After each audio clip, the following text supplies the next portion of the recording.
Он ходит, он скрипит. Здесь каждая деталь живет своей жизнью. Карта живет своей жизнью, панель своей жизнью. Вот здесь пластиковая жизнь такая происходит. Вообще, в принципе, салон не отторгает.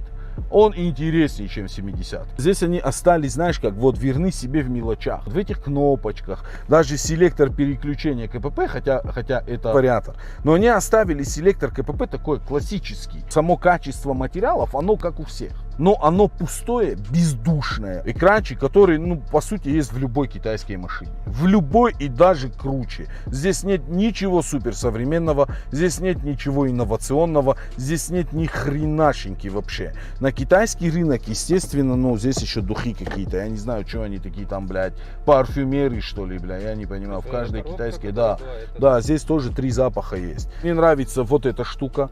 Вот здесь они, слава богу, не сделали рояльный лак. А вот там, опять же, сделали рояльный лак. Здесь придумали они какую-то хрень.